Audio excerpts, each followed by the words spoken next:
Muy buenos días, muy buenas tardes o quizás muy buenas noches, estimado oyente, según sea la hora y el lugar donde se encuentre escuchando este mensaje. Como siempre, les habla el pastor bautista Nikos Ricoy, director del programa Encuentros y del Ministerio Tinajas, llenando siempre a cada persona que nos escucha con el agua fresca y limpia de la palabra desde aquí en España.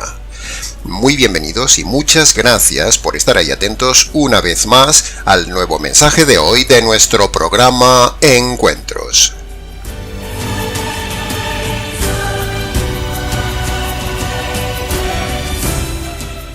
En el día de hoy iniciaremos una miniserie de programas basados en el estudio expositivo de todo el capítulo 2 del libro de Efesios, en un estudio versículo a versículo de esta parte coralina de la palabra de Dios. Iniciaremos esta serie de estudios siempre con el toque particular y el enfoque que nos caracteriza en el Ministerio Tinajas, el enfoque expositivo, evangelístico y jurídico.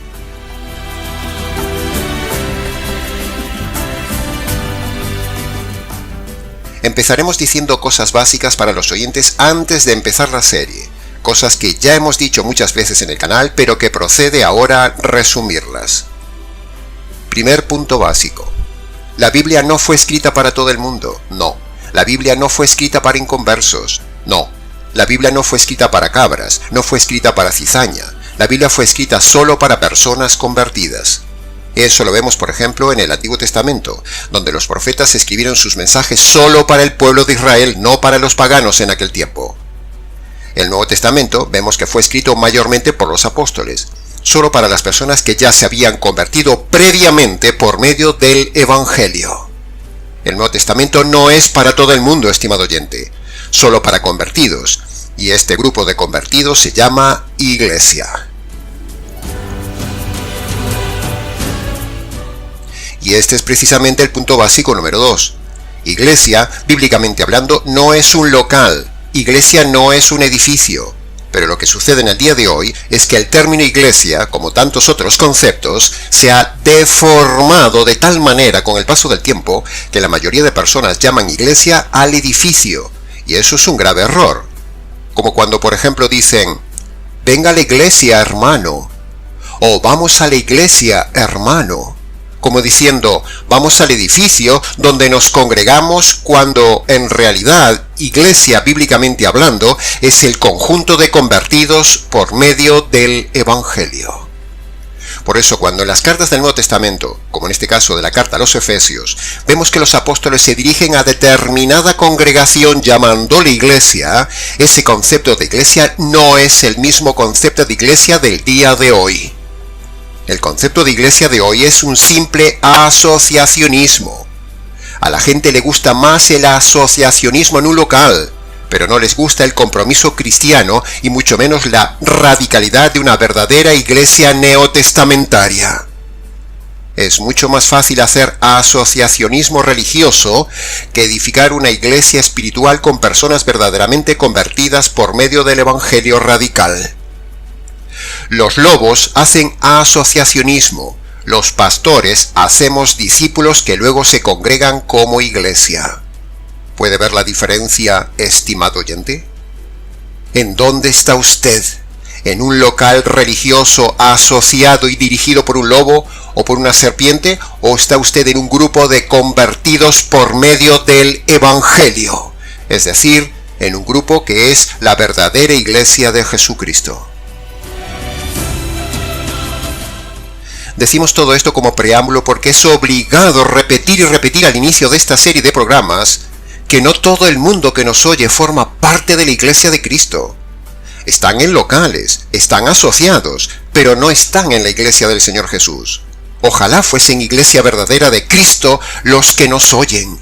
Eso es lo que anhelamos con todo el corazón en estos programas, que se conviertan y formen parte de la verdadera iglesia de Cristo. Pero tristemente, no todo el mundo que nos oye es convertido, ni tampoco tristemente lo será.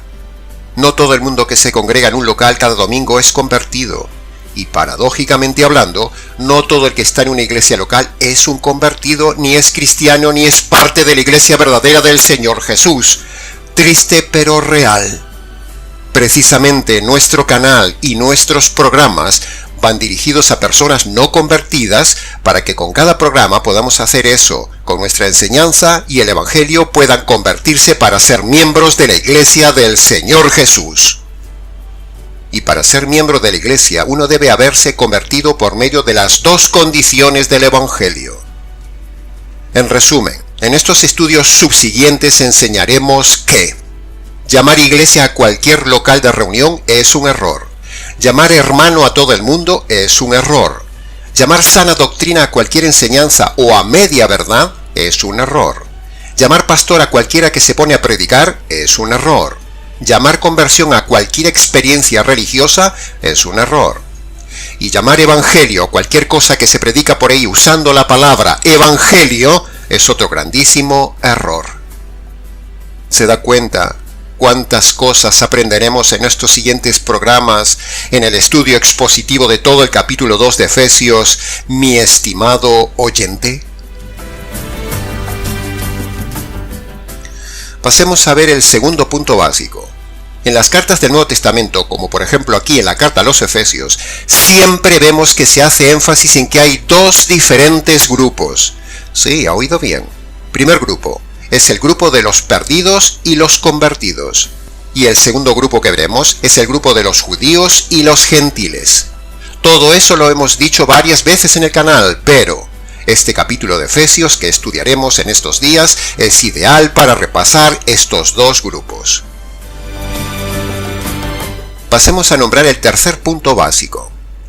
En tercer lugar, antes de empezar la serie de estudios expositivos del capítulo 2 de Efesios, diremos que para comprender la Escritura hay que tener en cuenta dos condiciones. Primero, uno debe ser guiado por alguien que conoce la Escritura y que se haya convertido. Ya hemos dicho que un inconverso solito, por sí solo o con otro inconverso, no puede nunca convertirse ni comprender la palabra de Dios. En segundo lugar, la forma de comprender y estudiar bien la palabra de Dios es haciéndolo de forma expositiva, es decir, estudiando, exprimiendo, analizando, comprendiendo cada palabra, cada frase, cada versículo de cada parte de la palabra de Dios por medio de las leyes de la hermenéutica. Esa es nuestra metodología pedagógica, la misma que usó el Señor Jesús y la que usaremos en el estudio de este capítulo 2 de Efesios. Bien, habiendo empleado todos estos minutos para dar estos tres puntos básicos iniciales como introducción a esta serie de programas, entremos entonces ya en el estudio expositivo de Efesios capítulo 2, empezando por el análisis del versículo 1, el cual nos llevará todo el programa. Dice así el versículo 1. Él, hablando de Cristo, os dio vida a vosotros cuando estabais muertos en vuestros delitos y pecados. Como otras muchas veces hemos enseñado, si leemos el texto en primera persona podría quedar más o menos así. Cristo me dio vida cuando estaba muerto en mis delitos y pecados. Léaselo así en primera persona, estimado oyente. Léaselo para usted mismo a ver si usted encaja en ese versículo. Si lo lee así, le sonará más personal, más cercano, más intenso, más único, más comprensible, más desafiante, más filtrante. En realidad, le sonará como nunca nadie se lo había enseñado a leer. ¿Verdad que sí, estimado oyente? ¿Verdad que nunca lo había leído en primera persona? Bien. Pero como puede ver, ese pasaje es un pasaje solo para un convertido, no para todo el que lo lee, sino que Pablo le está hablando solo a efesios convertidos, no a toda la ciudad de Éfeso, no a los paganos de Éfeso, no a los simpatizantes de Pablo en Éfeso. Ese pasaje no puede ser para un asistente a la congregación, ese pasaje no puede ser para un simpatizante que va a un local mal llamado iglesia, no. Solo puede ser un pasaje para un convertido porque Cristo solo da vida a alguien que recibe esa vida por medio del Evangelio. Cristo no da vida por medio del método americano de que usted tiene que congregarse, de que usted tiene que pasar al frente, levantar la mano, repetir una oración de fe, aceptar a Jesús en el corazón o confiar en las 4 leyes espirituales, cerrar los ojos, llorar un poco, entregarle la vida a Dios o volver a los caminos de Dios. ¡No! Eso no le da vida a nadie. Todo eso es un invento falso. Por eso, muchos en su ser interior no tienen vida, porque el invento americano de un método muerto no puede jamás dar vida. Al contrario, ese método americano de pase al frente, acepta a Jesús en el corazón, las 4 leyes espirituales, lo mata aún más. Ese método no da vida. Lo que da vida es el Evangelio del Señor Jesús, el Señor del Evangelio. Porque el Evangelio es el poder del Hijo de Dios para dar vida a un muerto.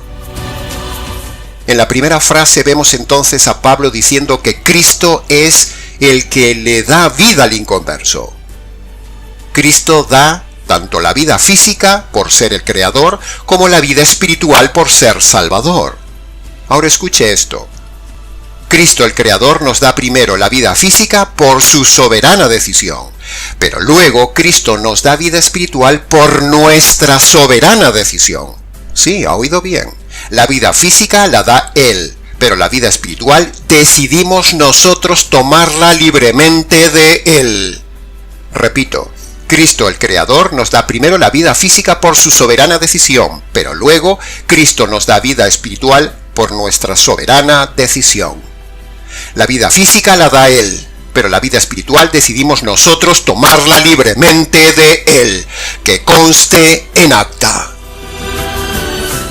Cristo da vida espiritual a quien quiere tomar esa vida espiritual libremente, estimado oyente. El Señor no se la impone a nadie, como dicen los calvinistas. Cristo no salva a nadie.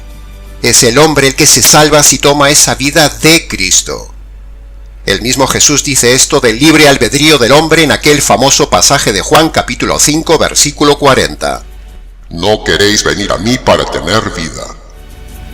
Ahí vemos en boca de Jesús el libre albedrío clarísimamente dicho que recibir la vida eterna está en manos del hombre.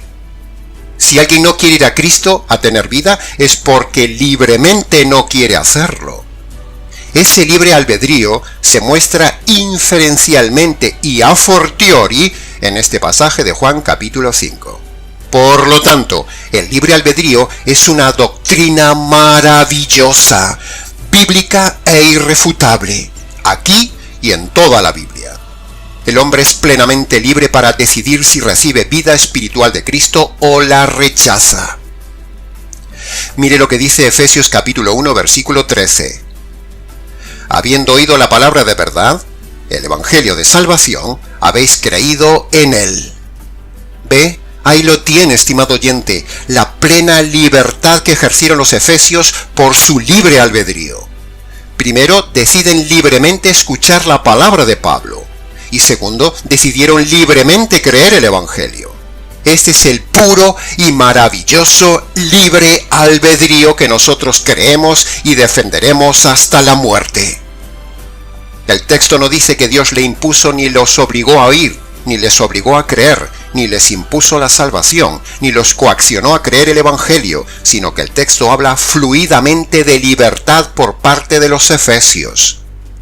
Declaramos que todo esto es ex cátedra.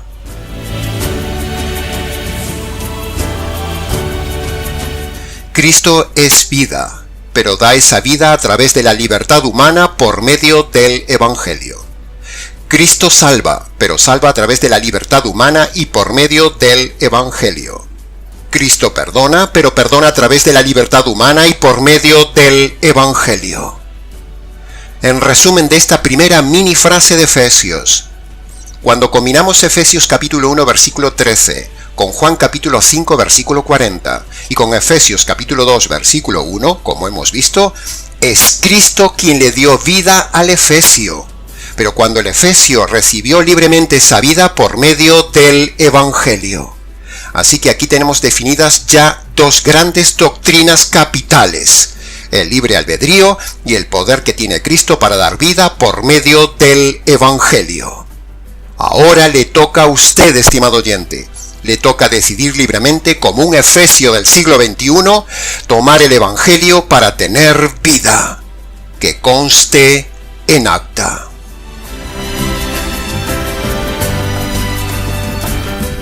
Pasemos ahora al análisis y comentario de la segunda frase expositiva, que dice: a vosotros.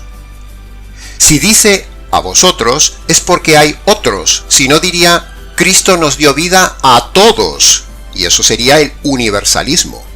Pero no dice así el texto. El texto habla de un grupo determinado, habla de un vosotros, es decir, el tan clásico y errado universalismo que se enseña en la Iglesia Católica Romana y en la grandísima mayoría de las iglesias evangélico-cristianas, de que, porque Cristo ya murió en la cruz por nuestros pecados, entonces por eso ya estamos todos perdonados. Eso es completamente falso. Eso es el universalismo que la Biblia no enseña. La Biblia enseña el individualismo personal, es decir, aunque Cristo ya haya pagado por todos los pecados de la humanidad, ahora usted individualmente debe ir a buscar esa vida, ese perdón de sus pecados, esa conversión de forma personal, obedeciendo esas dos condiciones que el mismo Jesús pone en Marcos capítulo 1, versículo 15, para el perdón de los pecados y la salvación eterna. El universalismo no existe, estimado oyente. Ya lo hemos dicho 1000 veces y lo repetiremos hasta el cansancio. Es una doctrina falsa, facilona, propia de las falsas religiones cristianas del día de hoy. Por eso decíamos al inicio que, con este capítulo 2 de Efesios, repasaremos muchas doctrinas radicales de la verdadera fe cristiana, y una de ellas es defender el individualismo personal y negar el universalismo falso. Cuando el Nuevo Testamento habla de vosotros o nosotros, como en otras partes del capítulo 2, como en el versículo 2 o el versículo 5, eso se refiere exclusivamente al grupo de convertidos, no a todos los hombres.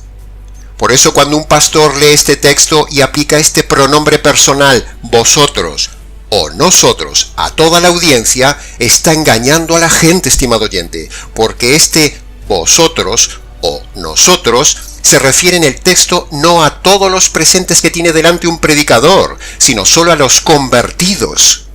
Si es que los hubiera, que yo lo dudo, porque un predicador que predica así no tiene una audiencia de convertidos, y el Espíritu Santo no permitiría que un convertido se quede escuchando un lobo.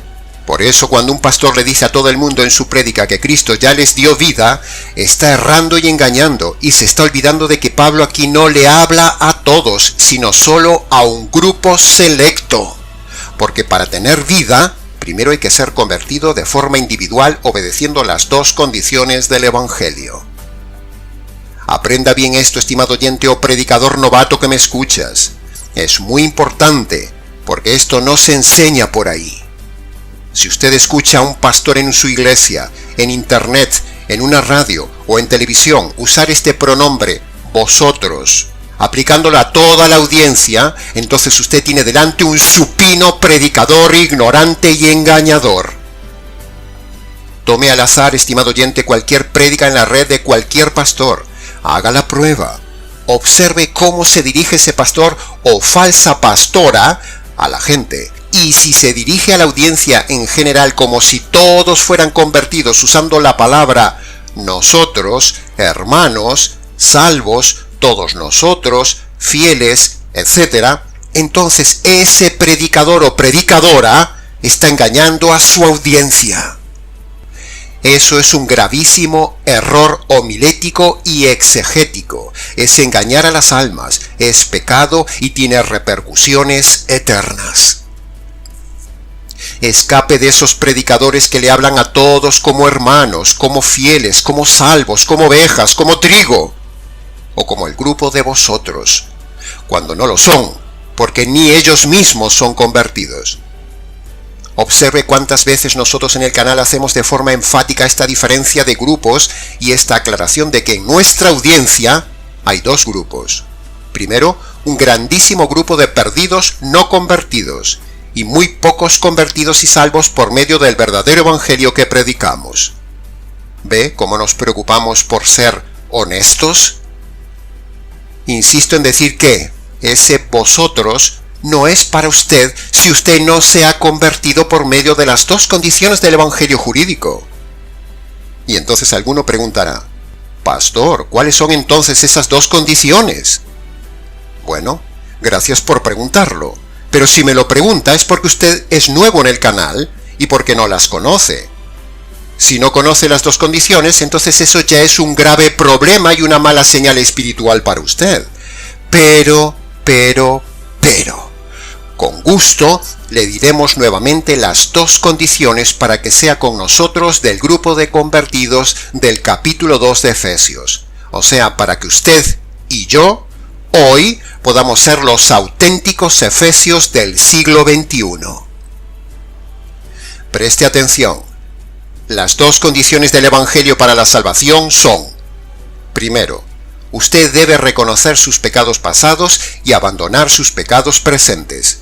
Eso es el arrepentimiento bíblico, o sea, la primera condición de la conversión. Segundo, usted por haber pecado es un delincuente ante Dios y merecería recibir la justicia divina. Pero esa justicia divina le cayó al Señor Jesús en la cruz para no caerle a usted el día de su muerte. Así que, cuando usted reconoce sus pecados, primera condición, y se apropia por la fe de esa justicia caída sobre el Señor Jesús, segunda condición, entonces Dios lo declara perdonado, salvo, y ahora sí usted sería del grupo de hermanos o de ese precioso grupo de vosotros.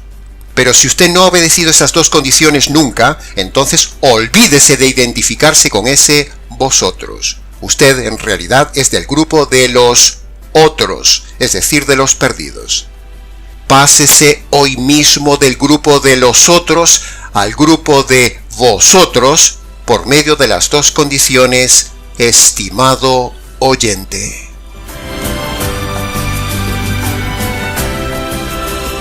Pasemos ahora al análisis y comentario de la tercera frase, que dice: cuando estabais muertos.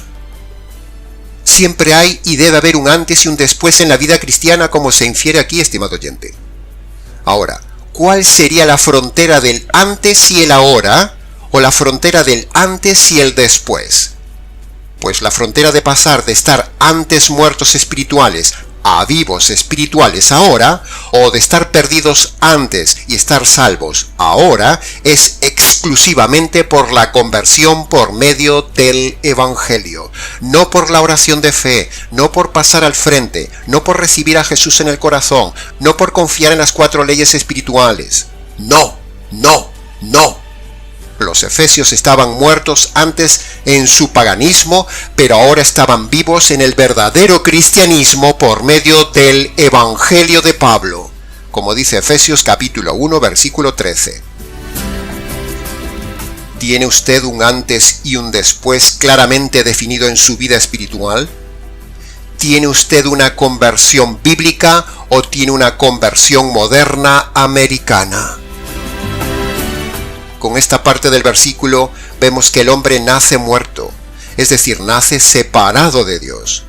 La palabra muerto y muerte significa separado y separar, pero nunca significa inconsciencia, como dicen los adventistas o los calvinistas. Estar muerto espiritual no significa estar inhabilitado, ni incapacitado, ni dejar de razonar, ni dejar de tener libertad, ni dejar de estar en plenas facultades. No y 1000 veces no. Una persona muerta espiritual significa que está separada de Dios, pero no está inconsciente de Dios.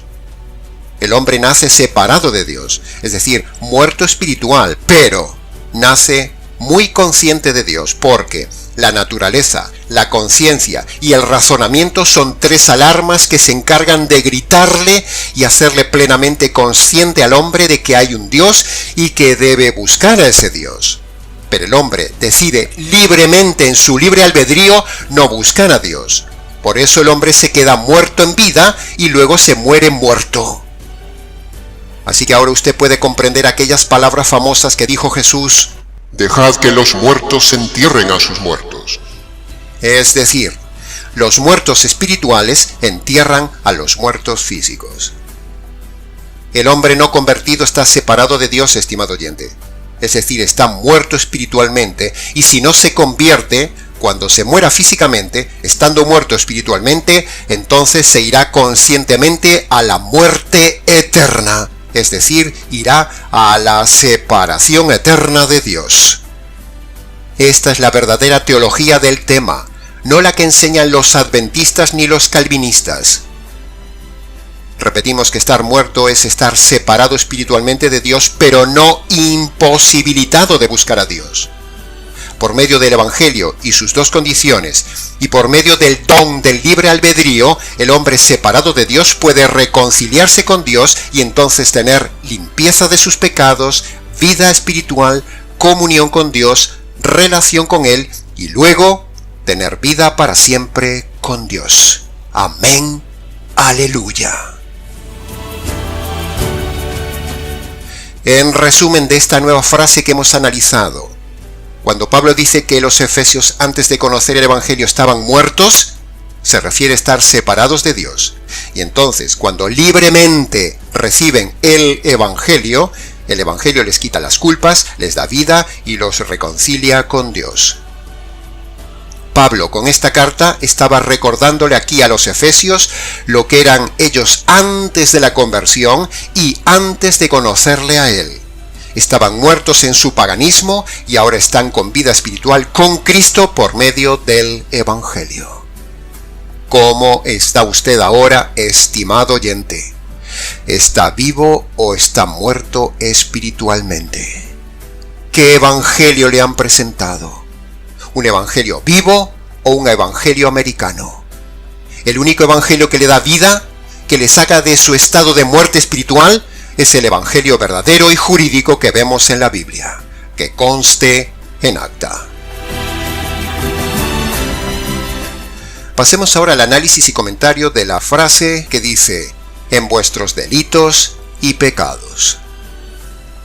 Llegados ya a la última frase y al final del mensaje expositivo de hoy, nos encontramos con que Dios le da un toque jurídico a esta parte del versículo. Sí, ha oído bien. El aspecto jurídico que nunca falta y que tantas veces hemos dicho en el canal. El Señor Espíritu Santo usa aquí dos palabras. La palabra delitos, que significa infracción de la ley, y usa la palabra pecados, que significa ofender al Dios de la ley. Es decir, el término delitos está relacionado jurídicamente con infringir la ley de Dios.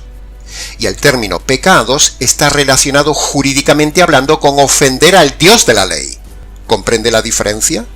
Por lo tanto, el hombre está jurídicamente muerto ante Dios. Primero por infringir la ley del legislador y segundo por ofender al legislador de la ley. Dos enfoques jurídicos que intensifican y que refuerzan una vez más nuestra tesis jurídica del Evangelio y la idea de la temible posición jurídica del hombre ante el juez del universo y ante la ley, infringiendo la ley y ofendiendo al autor de la ley. Se da cuenta, estimado oyente, que si usted no se ha convertido, tiene un problema jurídico muy grande ante el juez y la justicia divina por sus delitos y pecados. ¿Cómo va a escapar de ese juicio? Necesita ayuda jurídica y necesita un abogado. ¿Piensa usted que va a escapar del juicio pasando al frente, repitiendo una oración, aceptando a Jesús en el corazón, confiando en las 4 falsas leyes espirituales y simplemente arrepintiéndose de sus pecados delante de Dios? ¡No! Eso no perdona nunca sus pecados, estimado oyente, ni le da vida. Los efesios no levantaron la mano. Los efesios no pasaron al frente, no repitieron una oración americana, no aceptaron a Jesús en el corazón, no fueron a confesarse a Pablo. Entonces, ¿cómo se quitan los delitos y los pecados, pastor? Bueno, tenga paciencia, estimado oyente. Llegue hasta el final del mensaje y lo sabrá. A continuación nos quedan 2 cosas por decir en este estudio. Primero, mostraremos entonces una serie de delitos concretos que están en la ley de Dios. Y segundo, mostraremos cómo se perdonan esos delitos ante Dios. Entonces, de esta manera, con este mensaje de hoy, tendrá ante usted un mensaje expositivo completo, jurídico y perfecto, que perdona sus pecados, salva su alma y le da vida espiritual para que usted sea un moderno efesio del siglo XXI. Que conste en acta.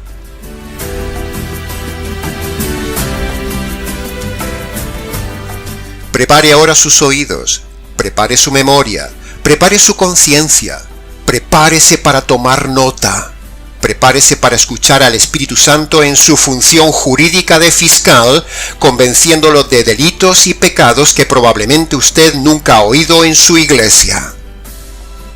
Malos pensamientos, mentiras, quejas, malas actitudes, envidias, robos, venganzas, rebeldías, deshonestidad, disputas, avaricia, codicia, arrogancia, amargura, desobediencia, la pereza, las peleas, los pleitos, los insultos, la traición, la murmuración, la terquedad, la ira, la maldad, el rencor, la negligencia, es decir, hacer las cosas mal hechas, la impaciencia, el maldecir, las burlas, las palabras sucias, la autocompasión, la manipulación de la gente, el maltrato, el machismo, la borrachera, los celos, el desprecio, el mal genio, la desconfianza, la imprudencia,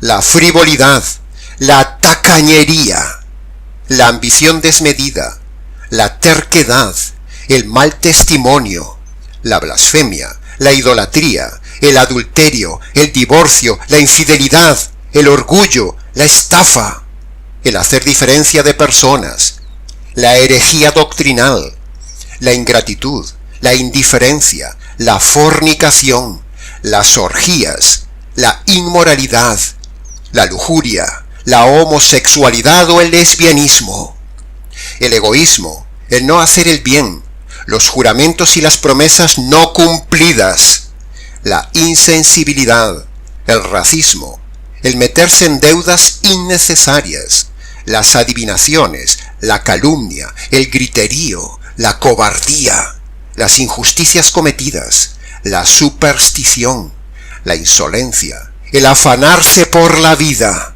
el odio, la vida religiosa, las cosas ocultas, la soberbia, la coquetería o la sensualidad, la dureza de corazón, la esclavitud de algún vicio, las enemistades, la falta de respeto, la hipocresía, la mundanalidad, el chismerío, el perjurio, el desorden en la vida, el hacer las cosas por interés, la ludopatía, la extorsión, el engaño, la falta de perdón, la deshonra a los padres, el suicidio o el intento de suicidio, el homicidio o el intento de homicidio, la gordura que no sea enfermedad, la incredulidad, el despilfarro del dinero, el aborto, la ansiedad en la vida diaria, el pesimismo, la depresión, el ser parcial, el hacer cosas contra la conciencia, el no amar, el no ayudar, el estropear el cuerpo con fumar, con beber, con drogarse, con tatuarse, con la anorexia o la bulimia, con falta de descanso o con mala vida, la insensatez, el amor al dinero, el temor, la desobediencia a los padres, la vanidad, el no hacer la voluntad de Dios según su palabra y el rechazar el Evangelio. Todo esto dicho con sus variables son más de 120 delitos. En Gálatas capítulo 5 versículo 21 dice que los que practican estas cosas no heredarán el reino de Dios.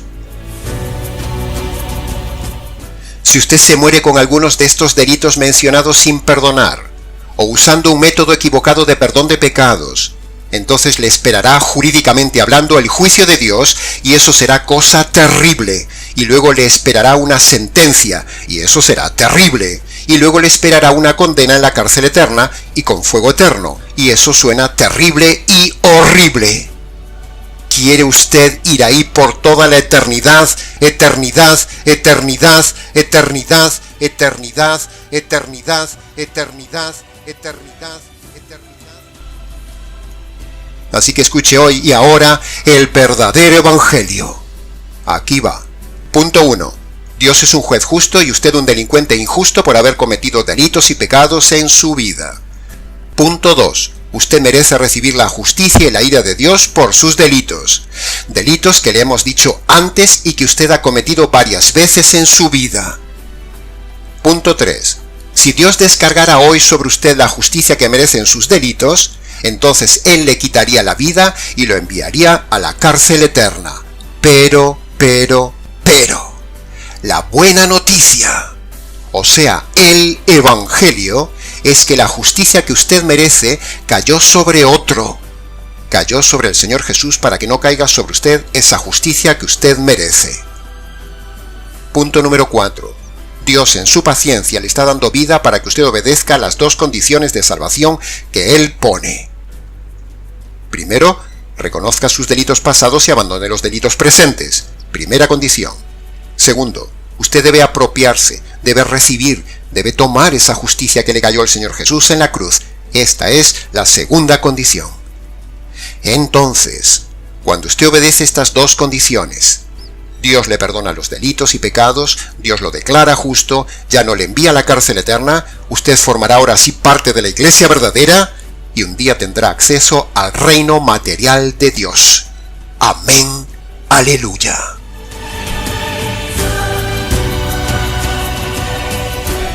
Este es el Evangelio verdadero que probablemente usted no ha escuchado nunca en su vida ni en su iglesia. Sin Evangelio verdadero no hay salvación verdadera, ni formará parte de la iglesia verdadera, sino que irá a la perdición verdadera, estimado oyente. Y para terminar, le invito a que obedezca las dos condiciones hoy. Sea usted joven, sea mediano, sea mayor, sea hombre o sea mujer. Vaya a su habitación, estimado oyente, cierre la puerta, póngase de rodillas y descálcese delante de Dios en señal de reverencia. Y obedezca allí, por favor, las dos condiciones. Primera condición, reconozca sus pecados pasados y abandone sus pecados presentes. Segundo, aprópiese, agárrese, échese encima, reciba, crea en esa justicia que le cayó al Señor Jesús en la cruz por sus injusticias. Y luego, antes de levantarse de ahí, dele gracias al Señor por conocer este verdadero Evangelio y por esta providencia de haber conocido el Evangelio. Y luego, si quiere, venga y cuéntenoslo. Y hasta aquí, estimado oyente, con el primer programa del análisis expositivo que estamos haciendo y haremos en todo el capítulo 2 del libro de Efesios. Mucho más se podría decir del tema, pero con lo dicho es suficiente. Mucho camino expositivo aún nos queda por delante. Hoy solo hemos estado en el versículo 1. Para preguntas, comentarios y demás, escríbanos nicos@gmx.es. Les ha compartido la verdad, solo la verdad y nada más que la verdad del tema, este expositor bíblico Nikos Ricoi del Ministerio Tinajas, desde aquí en España. Lo esperamos entonces en nuestro próximo programa Encuentros.